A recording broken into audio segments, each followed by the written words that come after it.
क्या आपने कभी सोचा है कि कुछ लोग एक ही जीवन में इतने सारे काम कैसे कर लेते हैं?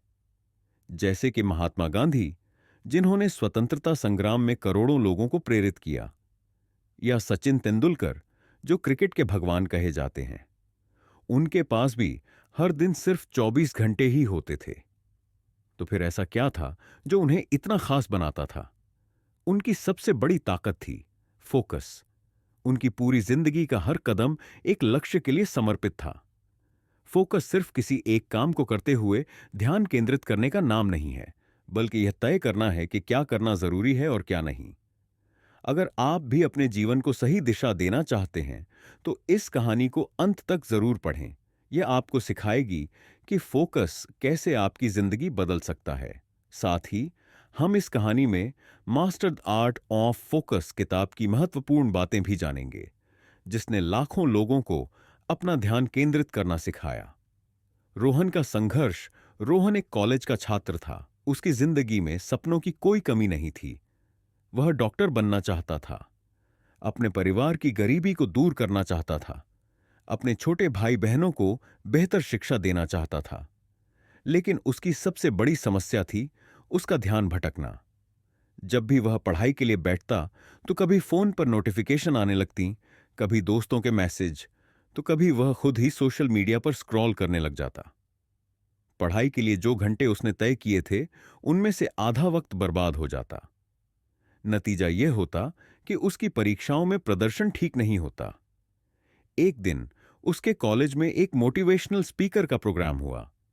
उस स्पीकर ने कहा, अगर आप अपने दिन के हर मिनट को नहीं संभालेंगे, तो यह मिनट धीरे धीरे आपके पूरे जीवन को निगल जाएगा। रोहन को यह बात बहुत गहरी लगी। उसी दिन उसने master the art on focus किताब पढ़ने का फैसला किया, जो उस स्पीकर ने सुझाई थी। यह किताब उसके लिए एक गेम चेंजर साबित हुई।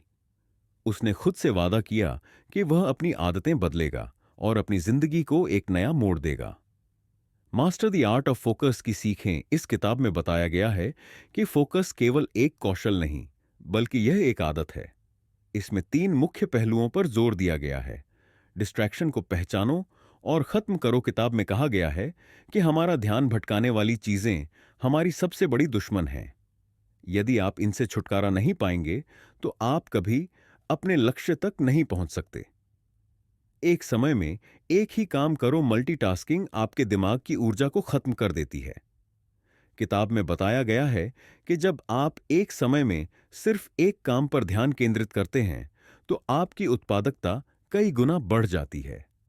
अपने लक्ष्य को विजुअलाइज करो। जब भी आप खुद को कमजोर महसूस करें, अपने लक्ष्य की एक स्पष्ट तस्वीर बनाएं। अपने सपनों को इतना जिंदा महसूस करें कि वह आपकी प्रेरणा बन जाए।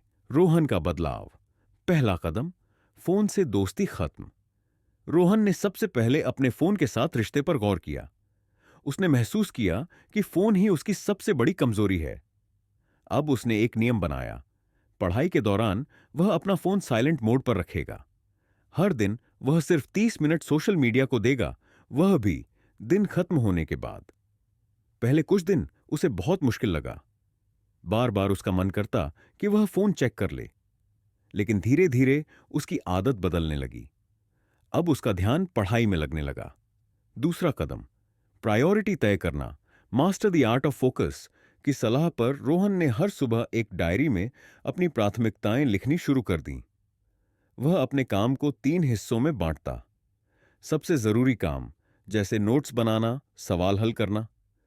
जरूरी लेकिन तुरंत न करने वाले काम, जैसे नई किताबें पढ़ना। कम महत्वपूर्ण काम, जैसे दोस्तों से बात करना या मूवी देखना।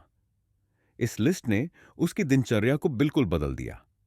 अब वह हर दिन पहले सबसे जरूरी काम पूरे करता और दिन का अंत सुकून से करता। तीसरा कदम, माइंडफुलनेस और visualisation. Master the art of focus में माइंडफुलनेस पर जोर दिया गया है।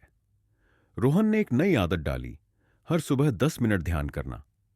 वह अपनी आंखें बंद करता, गहरी सांस लेता और अपने लक्ष्य को विजुअलाइज करता। वह खुद को डॉक्टर की वर्दी में देखता। उसके माता पिता खुश होते, छोटे भाई बहन गर्व महसूस करते। यह विजुअलाइजेशन उसे पूरे दिन प्रेरित रखता। पोमोडोरो तकनीक का चमत्कार एक दिन रोहन ने इस किताब में पोमोडोरो तकनीक के बारे में पढ़ा। इसमें आप 25 मिनट तक पूरी एकाग्रता से काम करते हैं और फिर 5 मिनट का ब्रेक लेते हैं। रोहन ने इसे अपनाने का फैसला किया। उसने 25 मिनट का टाइमर लगाया और पढ़ाई शुरू की। उसने देखा कि इतने कम समय में उसने जितना काम किया वह पूरे 1 घंटे में भी नहीं कर पाता था। इस तकनीक ने उसकी उत्पादकता को 4 गुना बढ़ा दिया। अब पढ़ाई उसके लिए मजेदार हो गई थी। फोकस की ताकत, एक बड़ा बदलाव धीरे धीरे रोहन का पूरा जीवन बदलने लगा।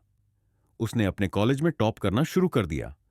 उसके टीचर्स और दोस्त उसकी तारीफ करने लगे। सबसे बड़ी बात, वह खुद पर गर्व महसूस करने लगा। उसे समझ आ गया था कि फोकस ने उसकी सारी समस्याओं का हल निकाल दिया। आप भी ऐसा कर सकते हैं। दोस्तों, रोहन की कहानी और मास्टर्ड आर्ट ऑन फोकस किताब से हमें यह सीख मिलती है कि फोकस सिर्फ एक आदत नहीं, बल्कि एक सुपर पावर है। अब बारी आपकी है। अपनी सबसे बड़ी डिस्ट्रैक्शन को पहचानें और उससे निपटने का प्लान बनाएं। हर दिन के लिए एक छोटी सी टू डू लिस्ट बनाएं। पोमोडोरो जैसी तकनीकों का इस्तेमाल करें। माइंडफुलनेस और विजुअलाइजेशन को अपनी आदत बनाएं। याद रखें, आपके छोटे छोटे कदम ही आपके बड़े सपनों को पूरा करेंगे। तो आज से ही फोकस को अपनी ताकत बनाएं। अगर यह कहानी आपको प्रेरित करे तो नीचे कमेंट करें, focus is my super power. आपका हर दिन अब सफलता की ओर बढ़ेगा।